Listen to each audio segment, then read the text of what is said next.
Did you peep all over the place? There's all kinds of people on this table here. Let me tell you about this guy. I'll tell you about this fucker right here. Yeah.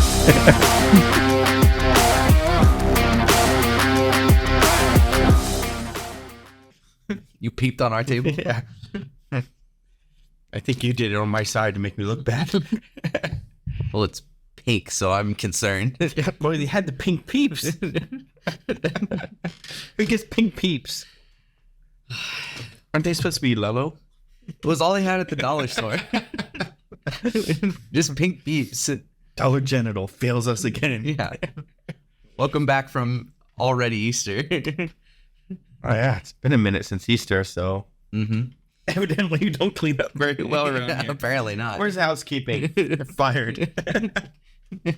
They left the pink peep dust on purpose. So, you got good news. I did. And I think this is finally a great time to tell everyone All right. that I'm moving on, You're moving on. but not from the podcast, as much as everybody wants me to leave the podcast. You're no longer with us. Yeah. I've passed away. I'm laughing because that'd be so joyful. Wow. Thanks. Just like our pink peeps gone, but not forgotten. No, yeah, so got some great news. I'm moving into a new position, a new job with a new company. It's something that I've been working very hard towards with that position in mind for the last few years now.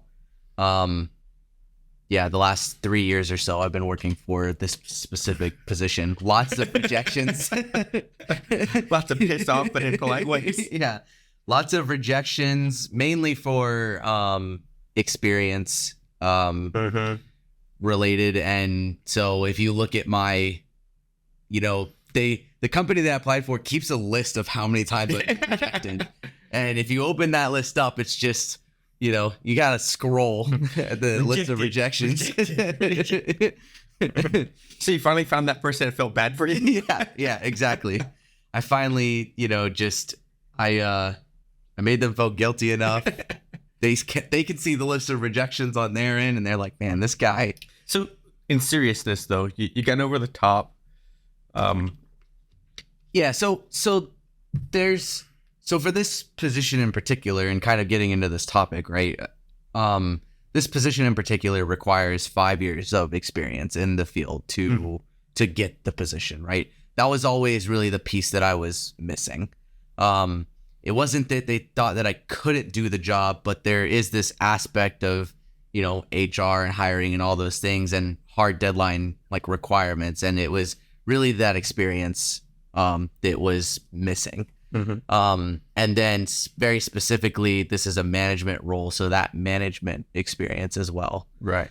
But you weren't the only one that applied for this job. Right. Correct. Yeah. There's probably other people that had the experience. Absolutely. So the last time I applied for this role and ultimately didn't get selected, I was in the top 2 candidates. It was basically came down to, okay, we really like both of you.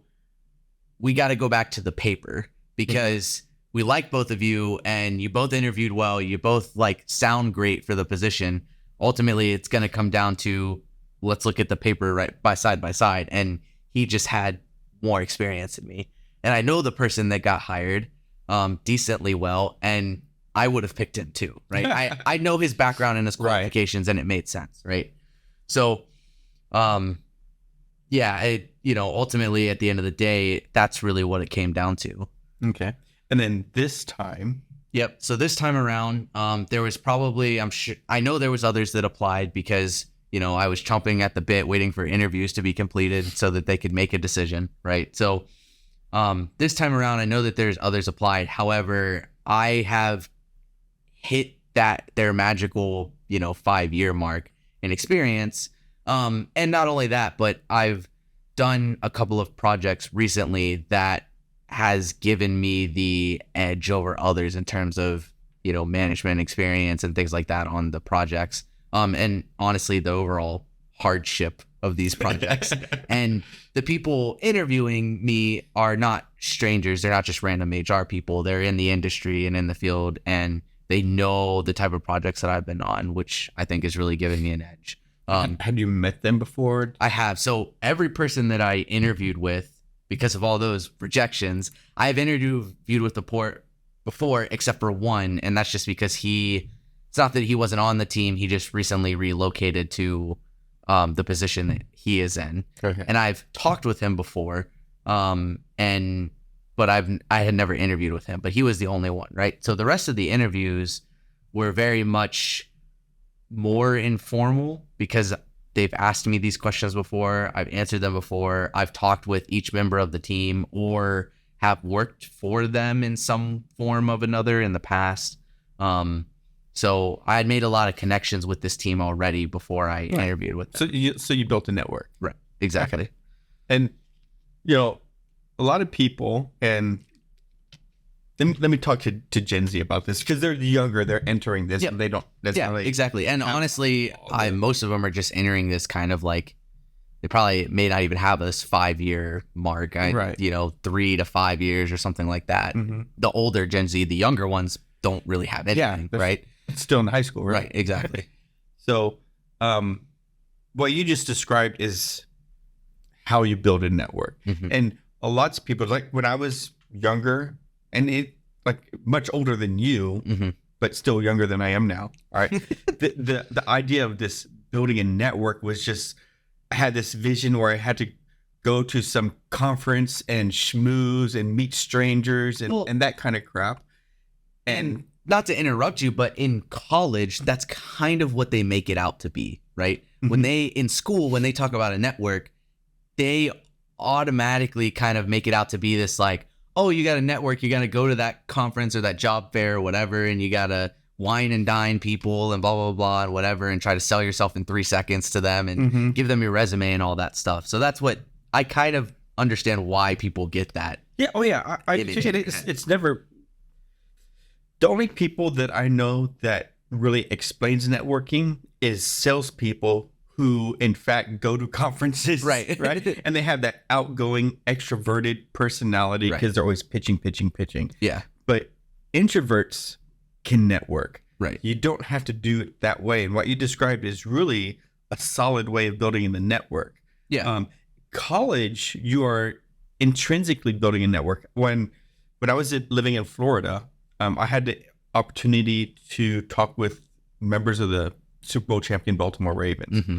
And I was talking with one of them who was, 2 years removed? He was actually the rookie of the year the year before. So it was his second year with the Ravens.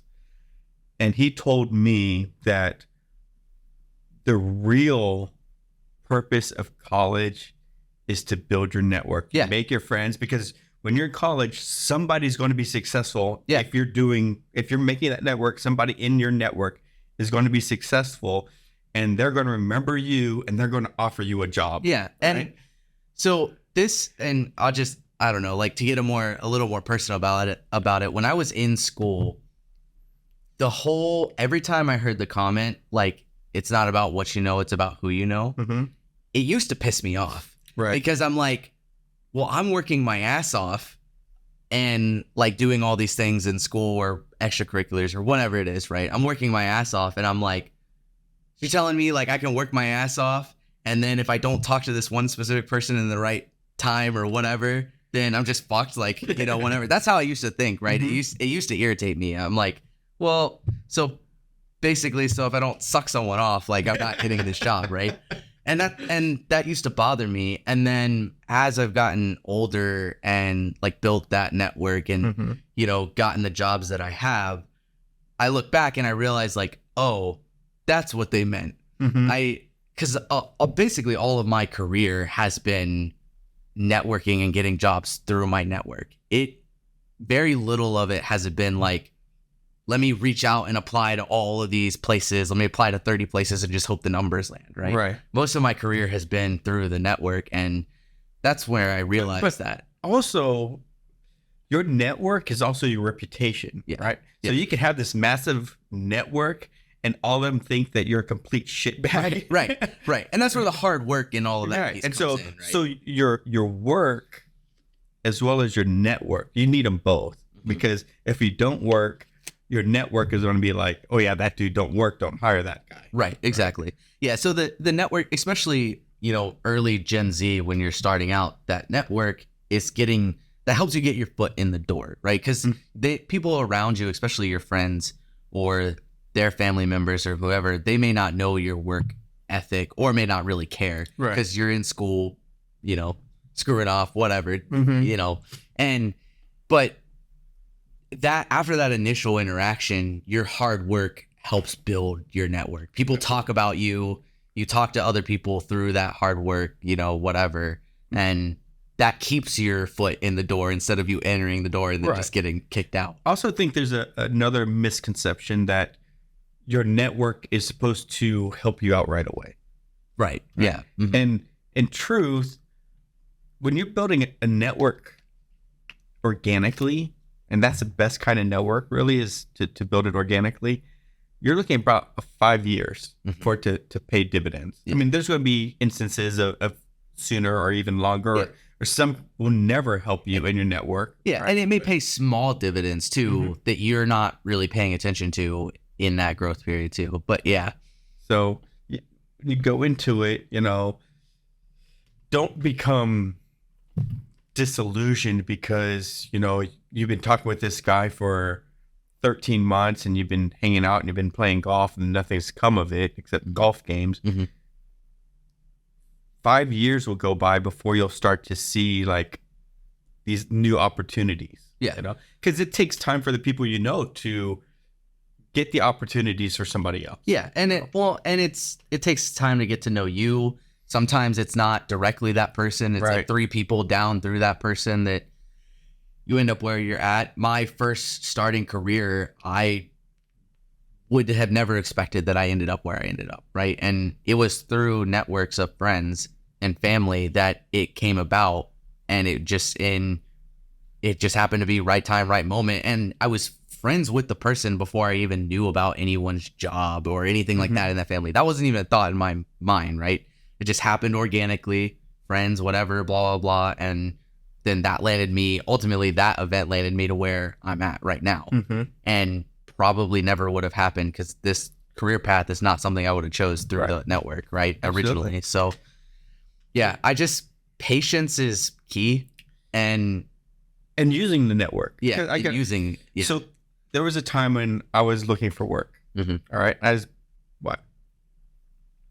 12, 14 years into my career, probably closer to 12 into my career. And God, you're so old. I know. Go ahead. And so, I got the stone tablets, chiseled my resume onto it, hooked it up to the pterodactyl and flew it out. No, but I was looking for work and I was going on LinkedIn and the job postings. And I was being selective, but kind of shooting blind. Right. And eventually I did get a job that way. And I got to the job site. I was working for a subcontractor. And when I got to the job site, the general contractor, I knew the person in charge. I work in safety, right? So I knew their safety director. If I wouldn't use my network, I could have just called her up and said, hey, I'm looking for work. And she would have hired me just like that. Right. So because I didn't use my network, it took me, a few months to get instead of instantaneous. So that's how that network works is you meet these people, you establish the relationships, they know they can trust you, that you're reliable. And then when something happens, they're like, oh, we need a guy. Are you available? I mean, they'll call you up before it's ever listed. Yeah. And so if you build it right, even people in your previous jobs are still a part of your network. So if you're in a situation where you're looking for a job, I still get phone calls from jobs that I had 3 years ago. That's like, or texts randomly out of the blue. Hey, so like, you ready to come back yet? Right. And they're obviously joking, but having that there, even though you may have not even talked for this person for the last 3 years, is important. Building that relationship there, and don't burn your bridges too early because you don't know if you're going to need that bridge. Yeah, because I worked for two separate companies twice. So I worked for one company, left, and then came back to that company. Worked for one company, left, and came back to that company. So it's especially now when the system designed that you have to leave a company to get promoted, to get the salary bump, because HR has these, we don't give more than 7% raises maximum type of stuff. So you actually have to leave XYZ company and get that $12,000 a year raise at ABC company. And now that you've been at ABC company for 3 years, you can go back to XYZ company and get for triple than what you started with. And so it's a crazy system, but that is the system. And when you become HR director, you can change the system. But yeah, I mean, you may have to go back. I know, and I know Mike's in this place too, even just with 5 years of building that network and building it with the intent that if for some reason this new job that I started, I get canned tomorrow, there are multiple people that I can call and still have a job. Yeah, right. Absolutely. And actually would probably come back for a higher salary than I am now. So it's, you know, it's just one of those things that's so important, and just being patient. And like you said, 5 years seems to be that magic number. And you're not the first person that said that to me. Many people in this industry and in others have said that. And, you know, when you're younger, especially in school, exactly. You're like, yeah, whatever. Okay, sure. But okay, boomer. Okay, boomer. But 5 years really is that kind of magic experience network number. It's a magic number for the network. It's a magic number on your resume. Yeah. Like when you hit that 5-year mark on your resume, suddenly they treat you like you're this wily veteran. It's like 4 years. Oh no, they're still green. Yeah. You know, 4 years, 11 months and 29 days. He's still kind of green. Right. 5 years and 1 second. It's like, oh yeah, we need this guy. He's got 5 years experience. Yeah. Yeah. And it you know, that's just the way the industries work. But I think that's okay, right? 5 years is plenty of time to master that industry that you're in, or really get it down. And and one part I don't want to leave out is, don't be that dude that uses the network for self-benefit and never helps your network. Yeah. Agreed, right? There are lots of people that I've built in my network who I've referred to other jobs. There are people in my network that have referred me to jobs, and you need to definitely pass it back, right? Yeah. I was taught that when you meet somebody and you're you know, in the same field, if you will, always offer to help and never ask for help. Yeah. And then you start out giving and offering and supporting, you know, providing a service, whatever. And then you don't ask, and then years go by, and then they'll go, if you know, keep in touch and that type of thing, they'll recall like, this guy didn't get in touch with me just because he wanted something. Right. He was actually genuine, wanted to help. He did help me. He provided me some advice. I was able to talk with him about X or whatever. And then it becomes real. Lots of times people make that mistake of meeting somebody and saying, oh, can you give me a job in your company right away? It's like, you know, honestly, I don't know you from Adam, and I do have a reputation. If I refer you and you flake out, I look like a jackass. Yeah. The eagerness is great starting in like a new position, right? But there's that fine line of like, oh, I just want you for a job position, and oh, I actually want to, this is what I can offer to help you. Right. And it's a very different perspective coming at it from that way than, you know, just, oh, can you just give me a job? Right. Yeah. So that's my network talk. Yep. My network talk. Speaking of networks, first of all, you guys need to grow your network and like, comment, and subscribe on our videos. Grow your YouTube network. It's not just a network. Share it with your network. Share it with your network, with the people around you. That's the first thing. Sometimes you'll have like 5 minutes of great advice from this show. Yeah. And it's your job to watch the whole show to find out where the 5 minutes is. Right, exactly. It's never at the beginning, usually. It's usually about peeps or whatever. Yeah. Second part about network, TikTok and the social media network. Oh, my goodness. Yep. Do you use TikTok? I still do not use TikTok. Okay. You keep telling me I have a TikTok account, but I don't know what it is. Even though you're Asian? Because that's kind of the big deal in this whole thing. Oh, I know. It's like, but China. We have a mug for that, right? Yeah, exactly. Yeah. So TikTok, they've been going through some things with our United States leadership system, government system for the past few years. The House of Representatives. So for the past few years, Congress has been they've been leaning towards this whole banning of TikTok, right? Yeah. They've had lots of interviews with them, asked them some very interesting and sometimes insane questions, like they don't know what the internet is. Exactly. Like, so if we were to remove talk, would there still be TikTok? Do we still get ticks in North America? Yeah. So they finally gotten to a place where they have a bill that is, if you guys haven't looked it up, basically the bill lays out in some fashion that they will ban TikTok unless TikTok removes itself from its parent company, ByteDance, which is part of the Chinese Communist Party or whatever. The CCP. Right? Yeah.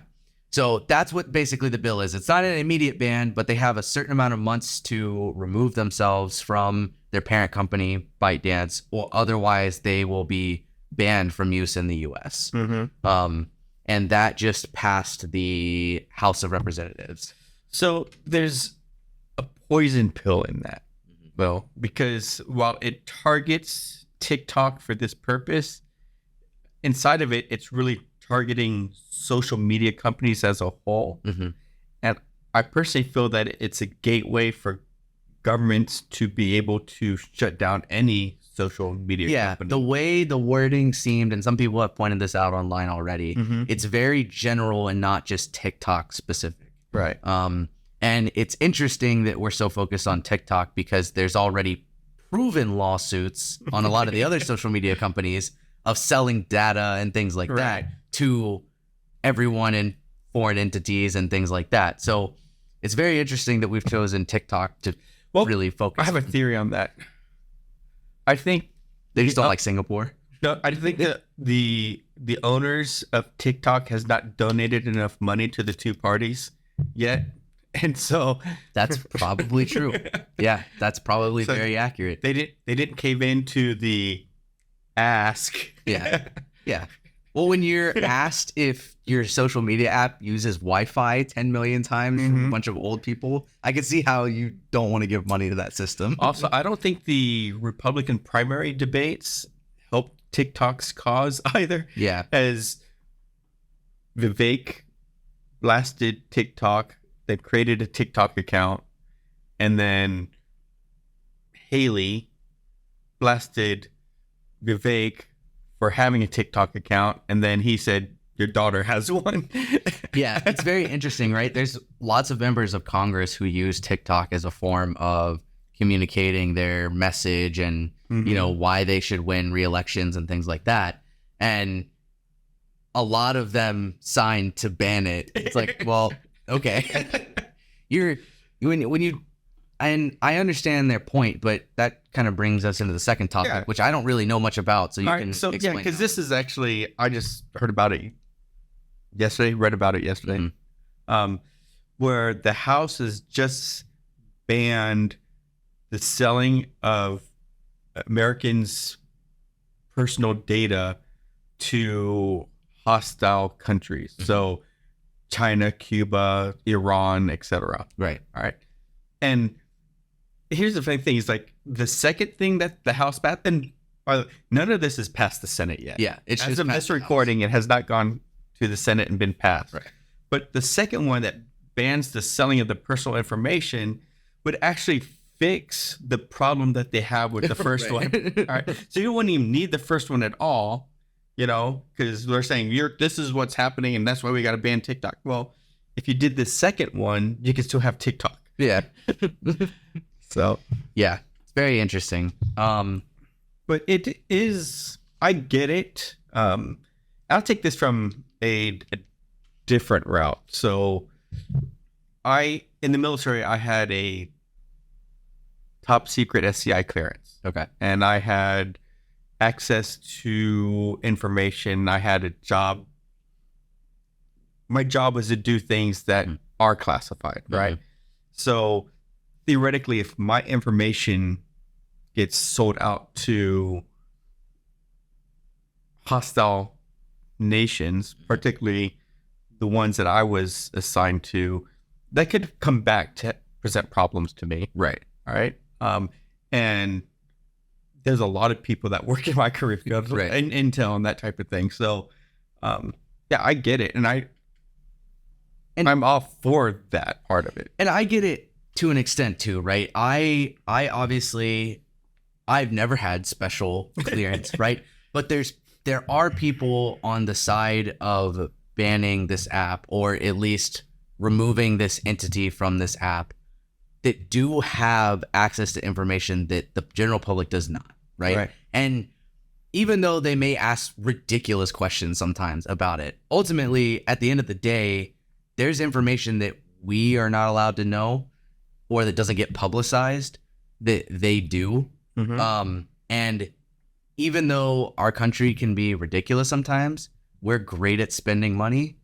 Yeah, it's like our favorite pastime. Right. Forget sports. And I know nobody has been shy to, let's hire every goddamn person we can to look into this and waste lots of tax money and whatever to dig out this. So I feel like there probably has been a fair amount of digging and research that has gone into why they're making this claim.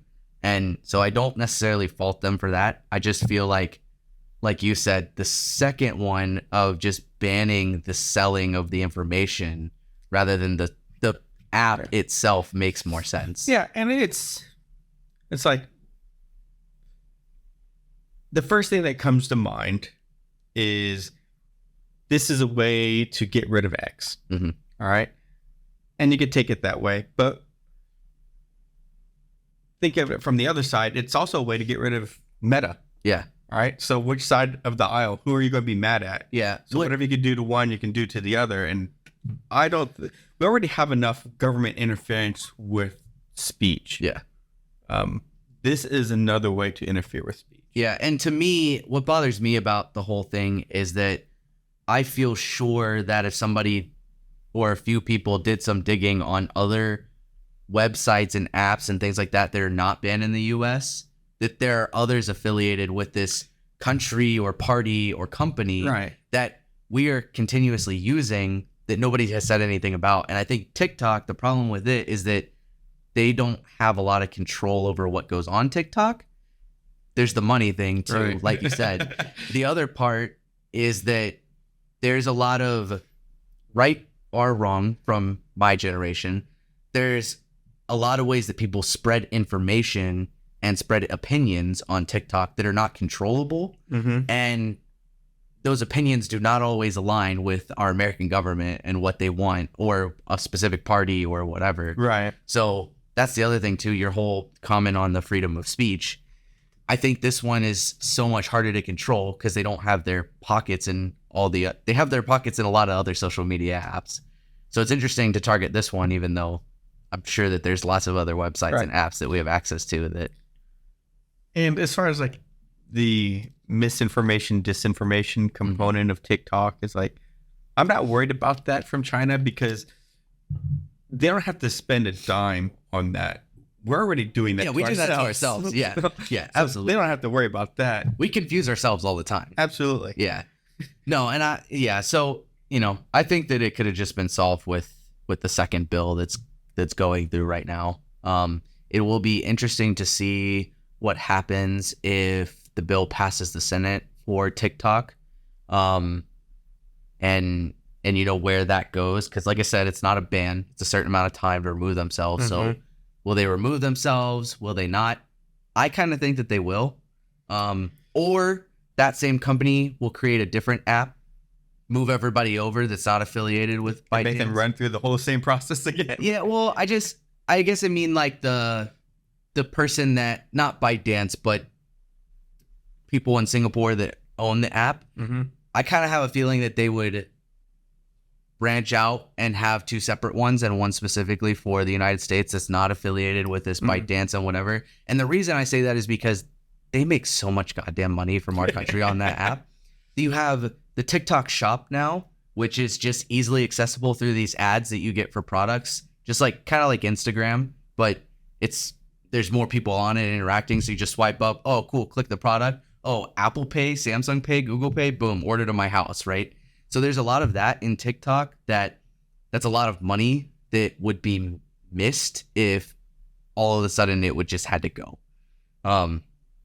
I don't know how big the pockets are of like their parent companies and all of that stuff, but creators aren't allowed to use the like program and get paid for it in certain other countries like they are in the US. So that's a big part of them for getting ad revenue and stuff like that is paying creators because they promote products and promote ads and things like that. So it'll be interesting to see what happens. Should we do TikTok? Should we do TikTok? Yeah. Well, we do/did, but we could do more. Should we do stuff just for TikTok? Because TikTok is pretty short stuff, right? Yeah, I mean, I am a short person. And we could just like film each other, flipping each other off and put it on TikTok. We could. Yeah, I mean, it doesn't sound all that enjoyable. I prefer to watch the videos than I do create them on TikTok, but you know, we could give it a shot. We could give it a go. We could just film our rooster like 24/7 live stream TikTok on just the rooster. That would Come see my cock for 24 hours. Oh, we could create a rooster only fan. Yeah, a rooster only fans. A rooster only TikTok. Maybe that's what we'll do. Maybe we'll make a TikTok account specifically for Randy. Only TikTok. Yeah, just TikTok. Right before it's about to get banned. And we'll just create one specifically for him and just take pictures of him or videos or whatever the hell. Maybe we should actually create a platform called Only Talk. Only Talk? Yeah. That way it's like we're going to take TikTok and we're going to take OnlyFans. We're going to combine them together. Oh, yeah. That's a good idea. Great way to get me separated from my new position. Hey, there's more than porn on OnlyFans. That's probably true. That's what I've heard. I haven't been there. Yeah, I don't know. They won't accept my credit card. I haven't made it that far. They keep denying me. My company keeps telling me it's spam or something. I think you're the only person that gets denied on OnlyFans. Yeah.